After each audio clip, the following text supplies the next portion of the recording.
WDET is supported by the College of Business Administration at University of Detroit Mercy. UDM's Master of Business Administration is designed to accommodate the career needs of professionals across a variety of work organizations. More information at business.udmercy.edu.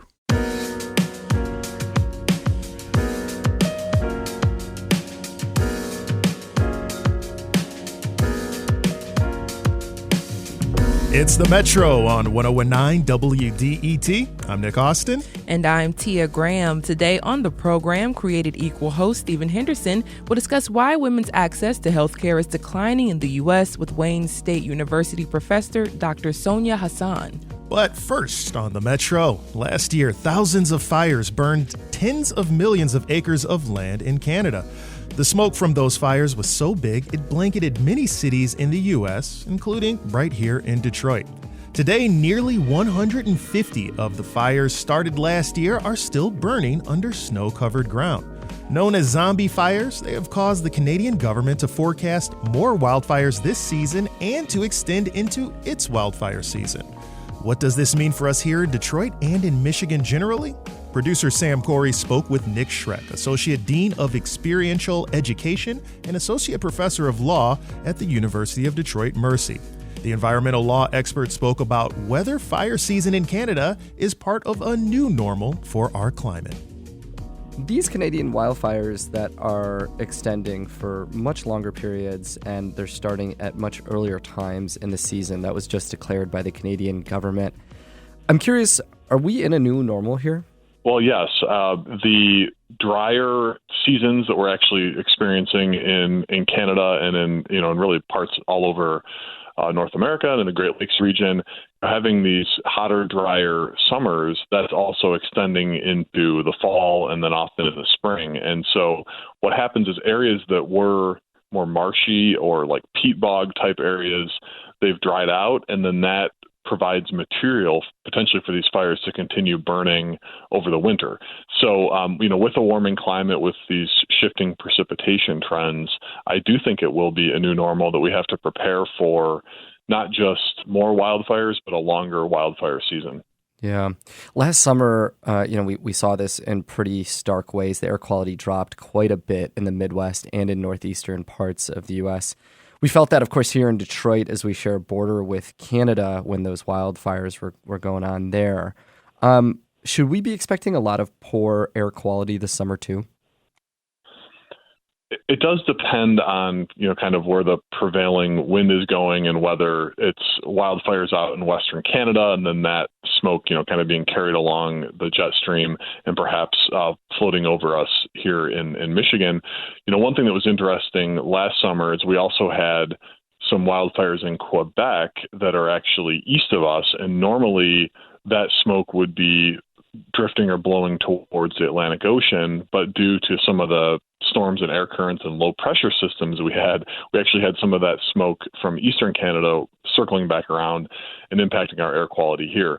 So some of it does depend on just kind of weather conditions and the direction of the wind and the strength of the wind. But the short answer is I think we should prepare for more of these wildfire smoke days that will impact our air quality here in Michigan.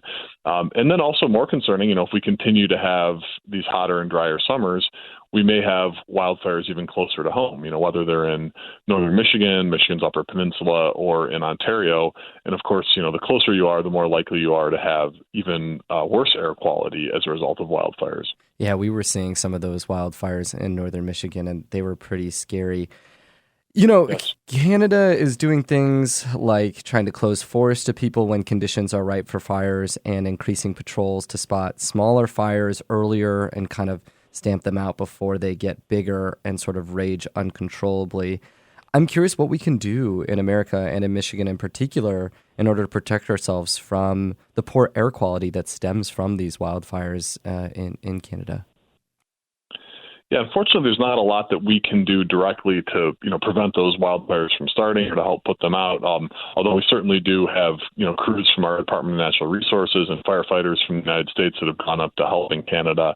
But as far as protecting ourselves here locally, these are some things that we got used to a little bit during the pandemic. Wearing a mask, a good fitting mask outdoors on these days of poor air quality, particularly an N95 mask that will help filter out those small particles and prevent them from getting into our lungs. That can help. Also, just paying attention to the air quality monitoring information. There may be some times of day, maybe in the morning where the weather's a little bit better and where the wind might be shifting directions where you could get outside and get some exercise, whereas, maybe later in the day the air quality could be poor. But you really have to kind of look and check that information to see, when it's an okay time to be outside and be recreating.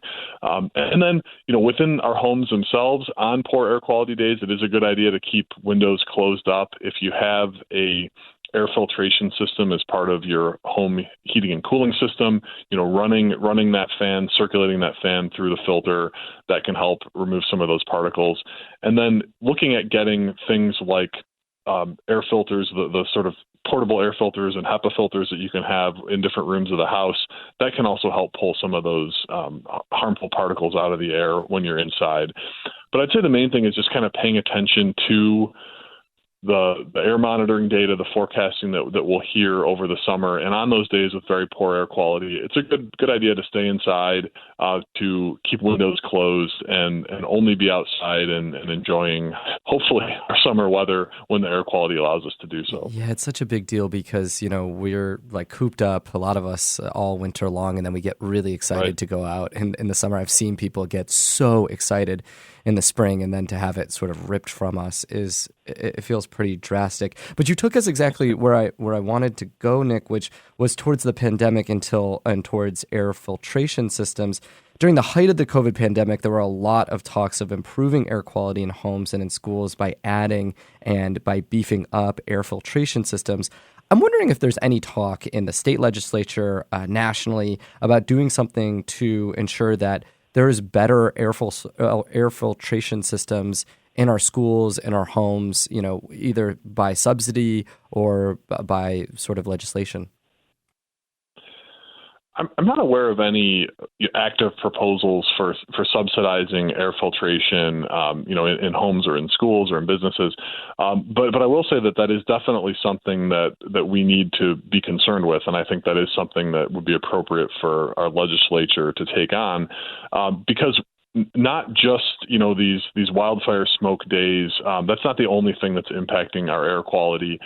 We do have many sources of air pollution here in Southeast Michigan and across the state, and better filtration in our home, schools, and businesses would go a long way to improving people's health. My last question for you, Nick: the U.S. is doing more to try to electrify the country and move away from carbon fuels.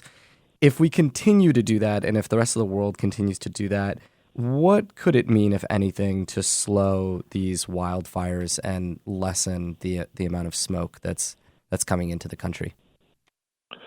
Well, we know that burning fossil fuels, whether it's for electrical generation or for transportation, getting our cars from point A to point B, we know that is a major contributor to our warming climate, and our warming climate in turn leads to things like increased threat for wildfires. And so to the extent that we can reduce our emissions of greenhouse gases and over time slow the warming of our planet, that will provide significant benefits in terms of reducing wildfire chances and reducing these poor air quality days going forward.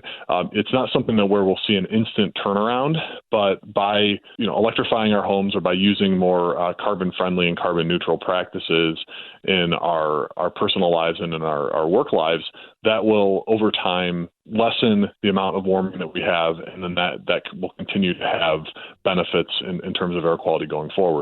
But it's something we have to be committed to. We have to make sure that we understand that this is a long-term process. Getting to the point we are with this tipping point in our climate took many years, and it will take many years to get us out of it. So it's not that all hope is lost. We know the strategies that we need to take to have a healthier climate going forward. It's just that we need to do it. We need to be committed to it. That was producer Sam Corey speaking with University of Detroit Mercy Dean and Law Professor Nick Schroeck.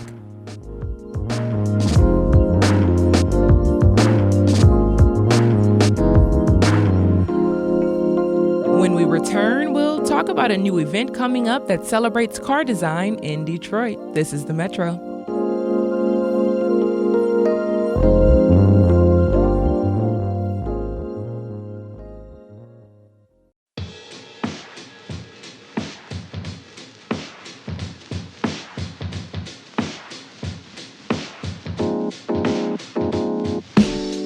This is The Metro on 101.9 WDET. I'm Nick Austin. And I'm Tia Graham. Brooke Bingham teaches transportation, product, and fashion design at the College for Creative Studies in Detroit. He is also the mind behind Sketch Battle. He calls it the Fight Club of Design, but this one you can actually talk about. Sketch Battle was the product of a writing assignment Bingham had when he was a student at CCS in 2012. He says the event brings his favorite things together: sketching, automotive design, electronic music, competition, and Detroit.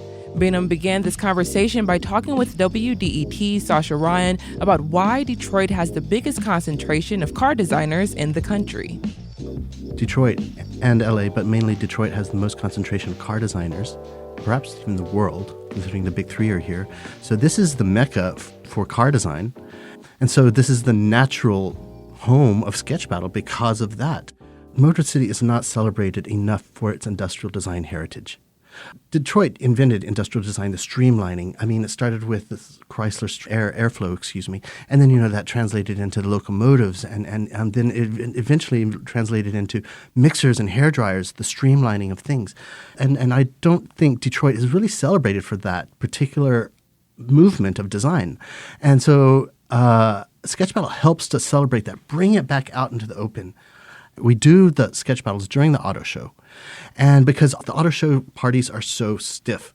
I mean, the auto show parties, I'm talking about the executive parties. You got to have a business card. You got to have all this. It's not open to the public. Sketch battles open to the public. It attracted so many people.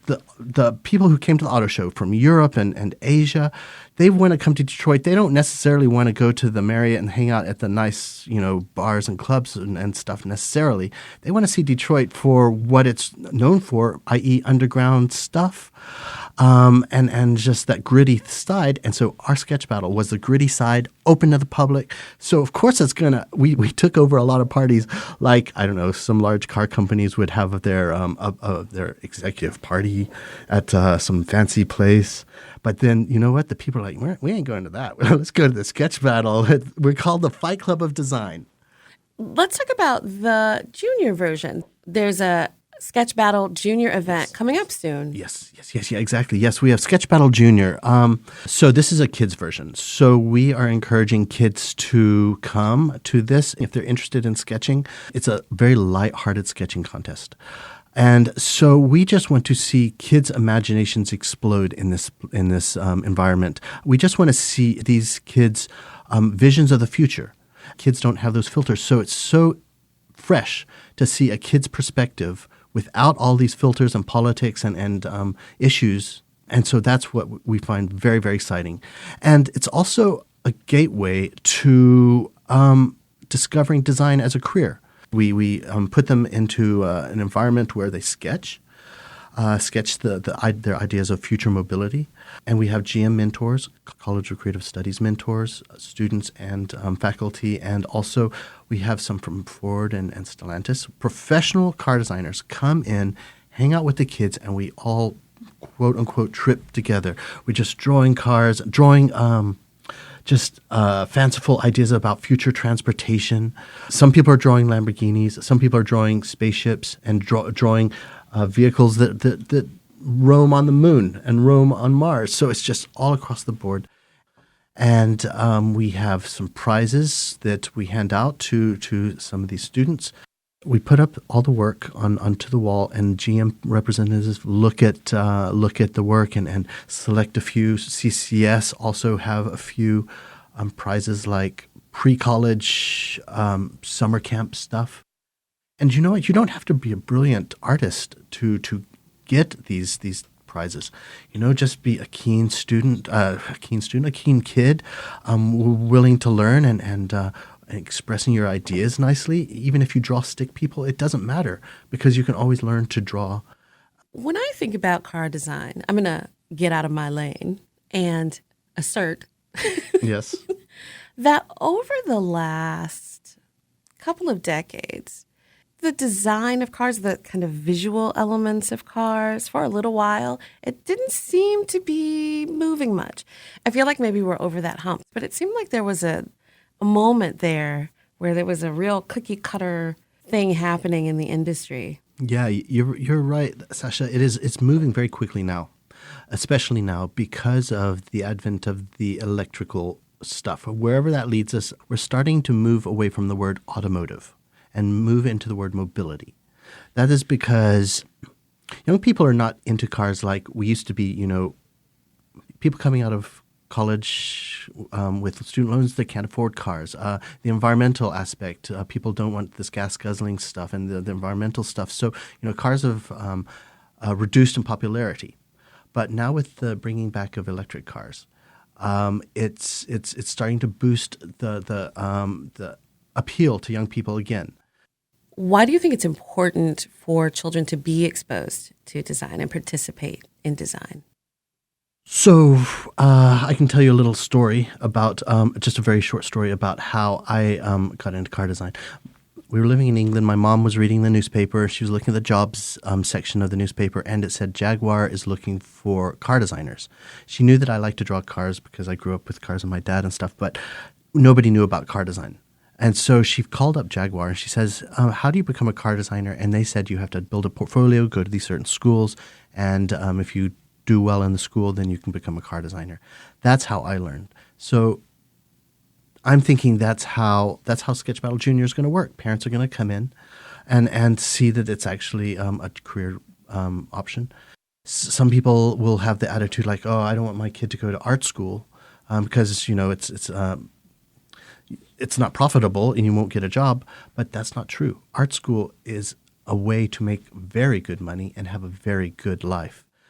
If you work hard and you start early, get them early and keep them sketching throughout high school, they will be legends. They will hit college running. Those are the type of people who will be the heads of GM design, the heads of BMW design, the heads of Google design, because they continue sketching, and sketching is the best way to express your ideas. Brooke Benham is an adjunct professor at the College for Creative Studies, the owner of Middle Cot Design Studio, and the founder of Sketch Battle. The next Sketch Battle Junior takes place on April 13th.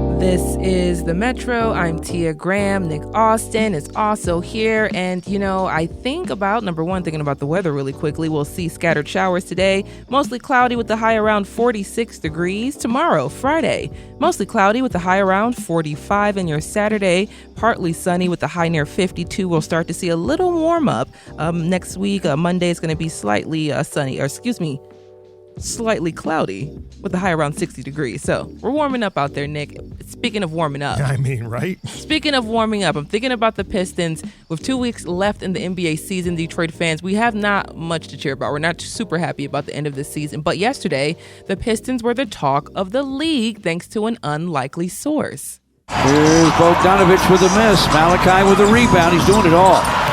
Malachi stop and go to the lane, to the rim, flips it up, fills it up. Ball dislodged ahead to Malachi. Lays it up, lays it in. 50 points for Malachi Flynn off the bench. That's right, Tia. Sometimes the most unforgettable moments come from the most unexpected sources, and that's exactly what happened last night as, in only his third month with the team, point guard Malachi Flynn came off the bench to score 50 points against Atlanta, the most ever for a Pistons player off the bench. And in fact, Tia, it's the eighth most points ever in Pistons history. Truly remarkable from a person that folks didn't expect that from. They're talking about it all over the league right now. And, just doing it's not much about this young man, Malachi Flynn. He was born in 1998, number one, so he's like 26 years old, young guy. Who is he? Yeah, he's someone we received in a trade that I think most Pistons fans thought were an afterthought from the New York Knicks at the trade deadline this season. We gave up some of our better players to get them, including Bogdanovic, who's a good scorer, because the Knicks need some more firepower for their playoff run. But he's a guy who comes out of Tacoma, Washington, and again, was a bench player. He even has these games where he hasn't even gotten into the game, healthy scratch, then comes out in a game where we didn't even have Cade Cunningham and scores 50 points. It's truly phenomenal. He had to make up. That's you know, right. And you see something like this happen on the court. You don't see it often, but when you do, the guy gets hot. You just let him run. How likely was this performance? Very unlikely. In fact, even though Malachi Flynn, he's a good player out of Washington, Tacoma, does stuff in high school, he admitted after the game he's never scored 50 points at any level. Oh. We're talking high school. We're talking college. Never done it. The most he's ever scored is 27 points, and he did this on 18 for 25 shooting. Tia, imagine if I gave you a piece of you just rolled up a piece of trash, paper. You want to throw it in a basket. Could you do it 18 out of 25 times? I mean, probably. Well, what if I was playing defense on you? I'm a goat. What if what I was can trying I say? to I'm block kidding. you and Most swat likely you? not. And just like you said, it was unlikely to him too. I mean, to shoot 25 times and to make 18 of them out of those 25 times you shoot, I don't think he thought they were going in. I think every time he went out, left his fingers and rolled off, he probably just went, wow. Yeah, well, I don't know, man. He looked like he was at home out there. Kind of reminded me of, I don't know if you remember when Jeremy Lin really started lighting it up for the New York Knicks. And it was like, oh my gosh, this guy. And you think we had on the Pistons have a man who can put up 50 points off our bench just hanging out. So, I mean, maybe it's something to look forward to. Maybe that means we'll have a little bit more offensive punch later on. Who knows? Who knows? I just thinking about this in the context of the Pistons' history, I haven't seen something like this in a very long time from a Piston player. Where does this stack up historically? Well, Tia, it's one thing to score 50 points when you're the starter. As we mentioned, off the bench, that's impressive in itself. 8th highest total in Pistons history. Yeah. And think of some of the great players. We had 3 championships here. He scored more points in a game than Grant Hill, more in a game than Chauncey Billups, more even than the legendary Isaiah Thomas. So I don't know if he'll ever have to buy a steak dinner in town anymore. Probably not. Just thinking about all the things and all the people that you just named, I'm just like, man, this guy's put himself into some rare blood there. But what does this mean for the Pistons moving forward? Just having a guy like this come off the bench showcasing that he actually does have scoring potential. Well, Tia, as you know, and as we mentioned, it's been a really tough year for the Pistons right now, so they need any good news they can get. In fact, even against Atlanta, still took a loss, right? So the 50 points didn't even get you that W. Coach might tell you, how much is that even worth? But in this case, if you're looking for having more talent, maybe in the new year, hopefully avoid setting the record for losses. Maybe this is a guy who can help us out next year. So we'll see. Fingers crossed, Nick. That's right. Fingers are crossed. This is the Metro.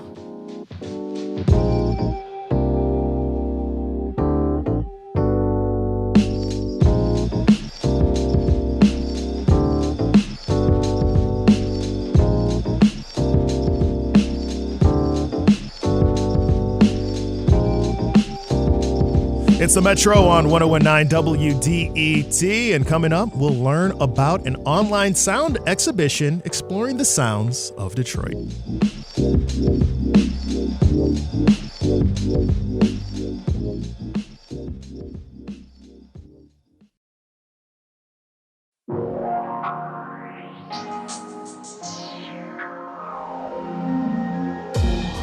It's the Metro on 1019 WDET. I'm Nick Austin. And I'm Tia Graham. And being from the city of Detroit, there are many names that are synonymous with our media channels. In television, it's names like Diana Lewis or Carmen Harmon. In radio, it's legends like Roberta Hines. And a name I heard so much at the dinner table or in the car was the Electrifying Mojo. Mojo was curating what Detroit sounded like in the 70s and the 80s. Music from Donna Summers to Kraftwerk were all played on Detroit airwaves by the Electrifying Mojo, often being the first place audiences got a taste for new genres and new artists. Next week, a new digital exhibition will be opening, featuring the 2023 Kresge Artist Fellows and Gilda Award recipients. The artists were asked to be inspired by the Detroit radio DJ Mojo, or as Mojo used to ask, how do you flash your lights?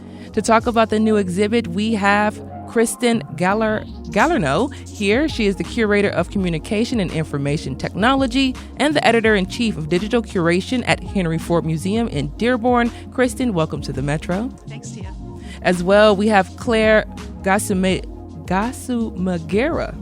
Thank you. She is a multilingual activist and writer reporting on health, racial justice, and human rights, and a 2023 Kresge Artist Fellow. Claire, welcome to the Metro. Thank you. Thank you both once again for being here this morning.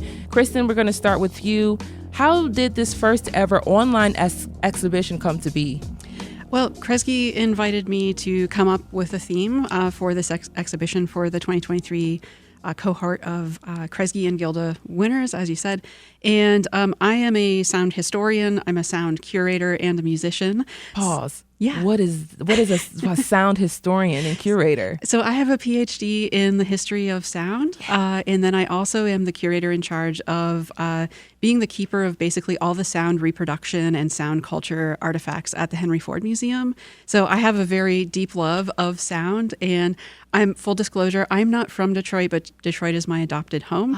And so I'm very in love with the music scene here as well. And so the Electrifying Mojo was always just like this character that I heard across the border in Canada where I grew up because he reached us, right? And it was always this like sound of solidarity, right? Wherever you were, this idea of flashing your lights in solidarity. And as I was looking through all of the artist's work, I sort of started to think about this as this sort of like exhibit that isn't about Mojo himself, but about the sort of expanded networks of care and listening that he sort of gave to the city, and how all of these artists' work, all 16 artists, each had these interesting threads of sound and sort of listening and reverberation and resonance in their work that could fit this sort of interesting sort of homage to Mojo himself also.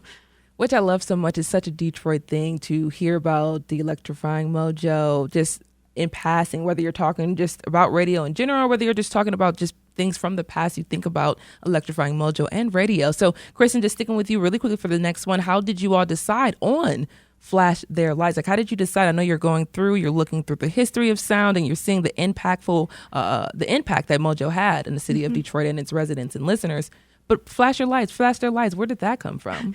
So that was actually a phrase that Mojo used, and thanks to the power of media archivists who work to collect these old sort of broadcasts online, you can actually go back and listen to some of those original broadcasts. And that was a phrase that he actually used. You know, he would start a lot of his shows with the descent of the mothership over the Penobscot building back when he was on WJLB, no competition to WDET. But there was this sort of like idea of like, you know, peace and positivity through sound. He had these amazing monologues that he would deliver on his show in addition to all the incredible music that he played. So that is kind of like his phrase, but it just sort of, it felt like a bonding sort of moment to think about how do we flash our lights together in the arts community in Metro Detroit. Exactly. And Claire, just switching gears here, when we think about the untold stories of Detroit or Detroiters, or just the importance and impact that was made here, why is it important to use those words of the longtime DJ, Flash Their Lights, and which ways did you use it to inspire your art? I'm an immigrant from Africa, so one of the ways I use that theme of flashing the lights is encouraging people to look for common ground. So I feel like as an artist, my mission is to call people for searching for common ground. When I say common ground, I mean looking for the things that unite us and celebrate our differences. So, and when we flash our lights, the first sound I hear is resilience. So that's how I use this theme in my writings. And explain your writing a little bit, yeah. I'm a contributing writer for different news and magazine paper, but also I'm developing my own manuscript. I came from Rwanda, and in 1994 we had a genocide, and it's a quite experience to have in a lifetime. So I'm developing a manuscript about a memoir about the Rwandan genocide and what it can teach other people, because I see the tendency that made the genocide possible in other society. So my goal is to write that book. Also, I write about becoming American. Most people are born here. They don't know. It's not just going to the office to get your certificate, you're American. It's more than are you part of the community, the people helping you along the way. And again, searching for common ground. I will never see people who look like my people or who behave or talk like my people. But all the way on my journey, I look for common ground. And I'm writing about the common ground I've been finding with the people of Detroit and the love I have for the city of Detroit. Which is something that I love to hear when people talk about having Detroit as an adopted city. You often think about just the connection that we have amongst one another, with whether you're in an artist space, a creative space, whether you're in, no matter what industry you're in, there's this way that we all come together here in the city of Detroit. So Claire, just before, of course, we getting close on time here, but I think about what you're saying, and I'm thinking about how you're talking about the connection of Detroit and the things that you're seeing. In which ways do you see Detroit flashing their lights in terms of connecting that bridge between some of the things that you've seen and experienced in life at home in Africa versus today? Like, what ways can we flash our lights in order to connect a little better and love one another? Again, is looking for common ground. People have so much in common than they think. Also celebrating our differences. For instance, I always like to wear my African outfit. And I like walking around Detroit. They say, wow, why did you get, I feel celebrated. Yeah. They encourage me to always dress like back home. So that's what I'm talking about, spreading the love and also celebrating the differences, instead of seeing the differences as a threat. And also finding what do we have in common. That's how people can flash their light. I love that so much. And before, Kristen, I'm thinking about the exhibition itself, Flash Your Lights, the online exhibition. When is it going up, and what should people know about it when they are going to click on that website and open it up and learn more about sound and the different artists' way of expressing sound? Yeah, so there'll be 16 artists total that are part of the exhibit. And I wouldn't want people to think that they're going to be coming to this digital exhibit and find a sort of mock-up of and have to crawl their way through a fake gallery. This is more about individual artist pages that are interconnected by this interesting thread of sound. So some artists actually chose to create new compositions of sound to feedback on top of work that they already had to sort of amplify certain things. Some artists' pages are silent, and there is a sort of solidarity in silence and listening also. So there's all these individual artist pages that are interlinked with these different threads of the theme. And yeah, it's going to go up on April 8th. So next week. And yeah, I'm so excited. And I should also note that most people will think of a digital exhibit as existing in perpetuity forever. But this exhibition will actually kind of close down a little bit in June. So in order to get the full experience, people should really go to the page and check it out in April, May, or June. And website? The website? Yeah, what's the website? I don't have the exact address on me. So that's the thing. We're going to have this for you when we do put it online, when we have the website or episode online. Just definitely go online, wdet.org, search the Metro for this last episode, and you will find that website there connected to it. Thank you so much. Kristen Galarneau is the curator of communication and information technology and the editor-in-chief of digital curation at Henry Ford Museum in Dearborn. Claire Gasumegera is a multilingual activist, writer, reporter on health, racial justice, and human rights, and a 2023 Kresge Artist Fellow. Thank you both so much for being here and exploring and expressing this idea of sound in the city of Detroit. The online exhibition opens up next Wednesday, April 8th. We'll have that website online at wdet.org.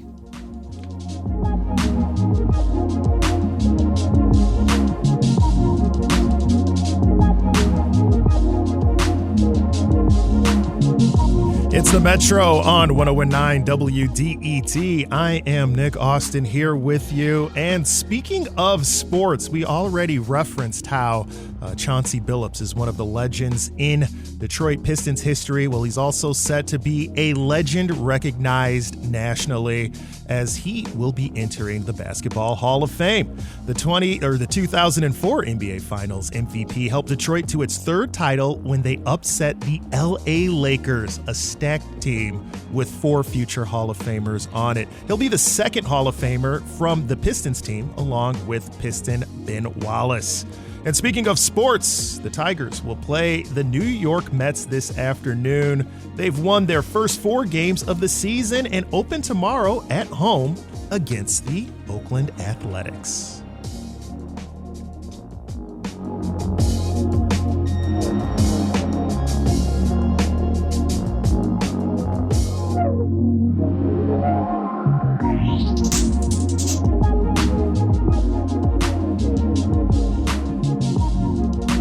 This is the Metro on 101.9 WDET FM. That was Nick Austin. I'm Tia Graham. And in many places, it's becoming difficult and sometimes impossible for women to get maternal health care, either while they're pregnant or after their first child is born. This is not just happening in remote rural communities. It's also happening in cities where medical access is better. So what is causing the issue of maternity care access? Wayne State University's Dr. Sonia Hassan joined Created Equal host Stephen Henderson to discuss why women's access to healthcare is declining in the U.S. Because of the challenges of whether it's malpractice or whether it's the lack of structural ability to work, you're seeing less and less of care providers going into this. And there needs to be a concerted effort, I think, on the part of whether it's those in policy or otherwise, also the health system themselves, to recruit people to do this. Because if you think about it, the long-term health of a community is very much determined by the maternal child health. So, so if you have, for example, a woman who delivers preterm or she has preeclampsia in her pregnancy, her risk for hypertension and cardiovascular disease in age 40 and above is much, much higher. And so it's the long-term health of that community. And that is the same for the baby. And so you have the mom and baby then bound to have cardiovascular disease, diabetes, hypertension in the future. And you've just determined the health of your community over the next generation. Yeah. So it's underestimated, that I think, the effect of this. So what is causing that decline, I guess, in people wanting to do this work? And from your chair as a physician and as a leader in this space, what are the ways that you manage that decline or try to push it in a different direction? You know, we try to push it forward. I mean, again, because the people are very motivated to help moms and babies in terms of as a profession and as trainees coming into practice. And so we try to push it that you are affecting the lives of many, again, over a generation if you are fixing this pregnancy right now. And that has been motivating for many. But also the fact that there has been some, with the idea of Dobbs and other things around the country, it's the sense of is government trying to regulate your practice too much. In Michigan, we don't have that issue, thankfully, but probably around the country, you'll see that from different providers. Yeah. And that was the other dimension of this I wanted to get to, which is that the Dobbs decision is ostensibly about abortion. I mean, it was an overturn of Roe v. Wade, which stood for 50 years as at least the guidepost for abortion regulation. But it doesn't stop at that issue. It creeps into, and we're seeing it creep into, lots of other areas of care. And I wonder what you make of the effect it's having on this maternal care. I mean, you alluded just now to the discouragement that it may be offering people who might think about practicing as OB-GYNs, but the invitation to regulation of other aspects of maternal care seems to me to be a potential red flag, and another thing that makes it more difficult to make sure that access to that maternal care is universal. Yes, it certainly, as you mentioned, does risk going into other areas of maternal care. And also the fact that you have obstetricians and gynecologists perhaps leaving their other states to be practicing elsewhere, you will have, as a result, also restriction for those areas, higher rates of maternal and infant mortality. Because Michigan does not have the issue of abortion ban, then you will also have increased number of patients potentially coming to our state. And then when it blends into other things like contraception and family planning, as well as just reproductive care infrastructure, I would say that's something. And when I say reproductive care, I'm talking about just maternal child care as well. That's the important infrastructure to keep in mind for that maternal infant well-being over time. Yeah. I also want to talk a little bit about the city of Detroit in particular and the work that you have been doing here for a long period of time, and how critical the rates of neonatal fatalities, of maternal fatalities are here in the city of Detroit. And of course, the racial implications of that, because this is a city with, 86% of its population is African American. The really desperate rates of deaths that are related to this, this difficulty of accessing care really becomes a racial issue when you kind of imprint it on the city of Detroit. Yes, so the maternal and infant mortality rates, both in the U.S. and everywhere in this, and in our state, of course, are continuing to increase disproportionately, and they're affecting racial minorities and Black women at a much higher rate than white women. And it is definitely an inequity that has been persistent. It is, as you said, it affects us in Detroit more, but also around the state as well. The sad thing is that about most maternal deaths, maybe over 60 to 80% of them are preventable. And so we can do the work and we can improve outcomes. I think we need to just do them collectively. That was Stephen Henderson speaking with Wayne State University's Dr. Sonia Hassan. This is The Metro. Coming up, we'll hear about why caring for your siblings can improve your happiness.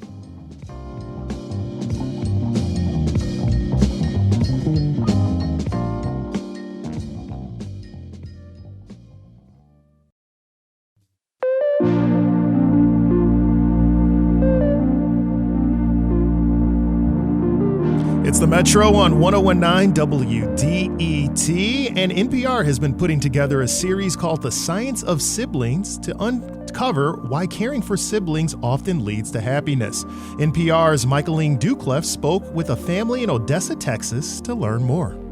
Several months ago, Caitlin Almonte graduated from college.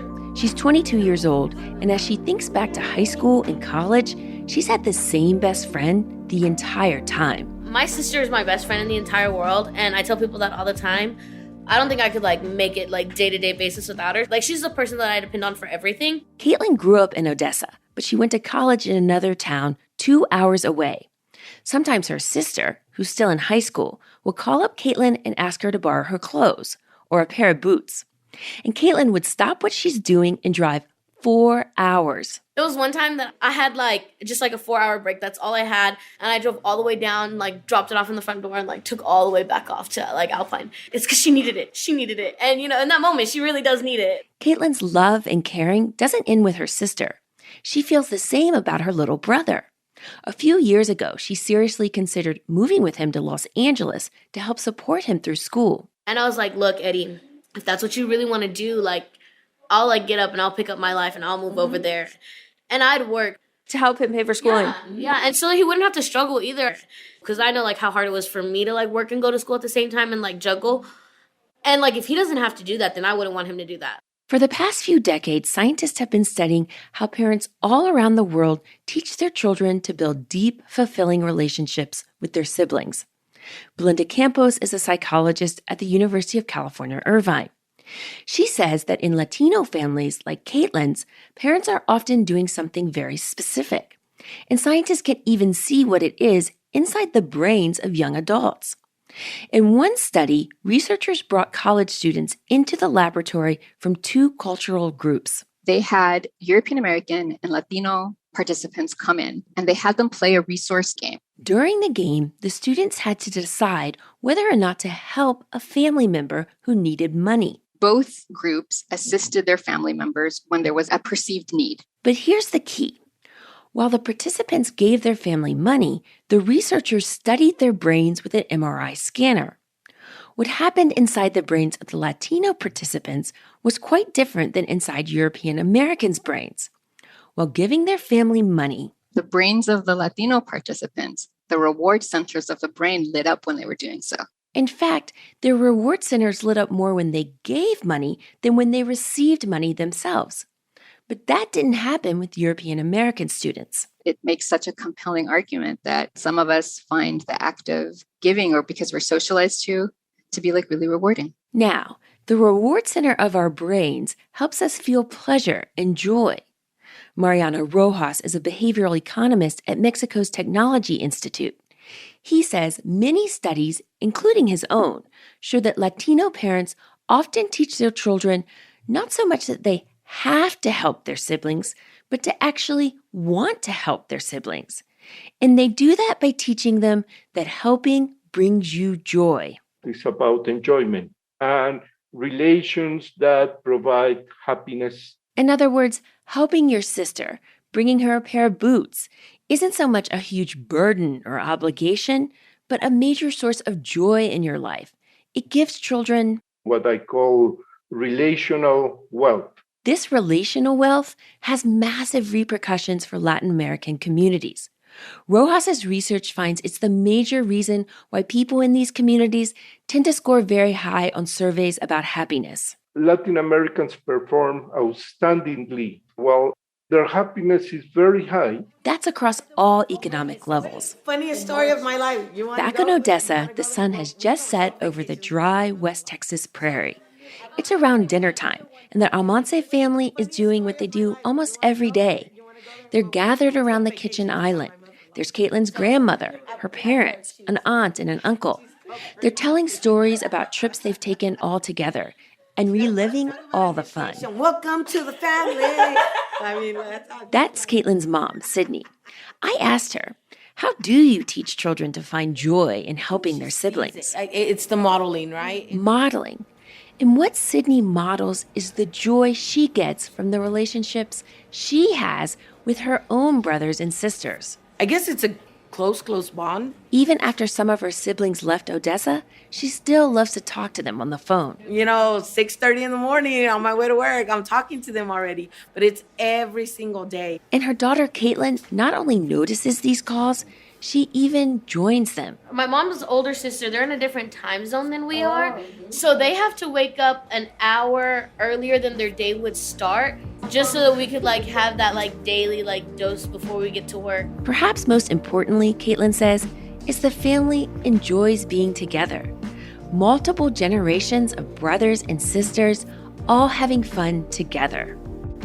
From NPR's Michaeline Duclef, we move to WDET's Ryan Patrick Hooper. What's happening on In the Groove at noon? Oh, man, I got quite a mix coming up for you guys. It's going to be a little moody. It's going to be a little dancey. We're going to discover things together. We're going to dance together.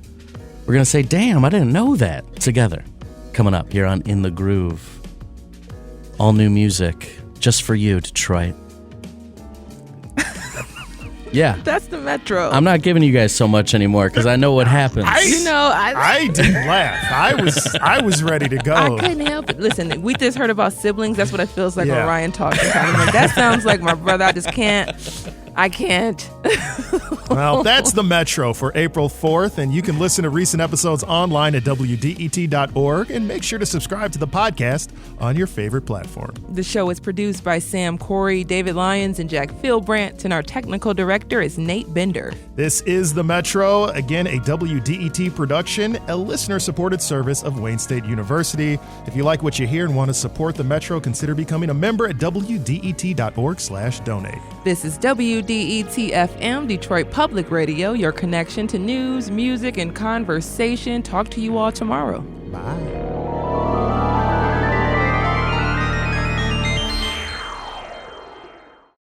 WDET is supported by the College of Business Administration at University of Detroit Mercy. UDM is offering a new master's degree in ethical leadership focused on sustainable, ethical, and inclusive problem solving. More information at business.udmercy.edu.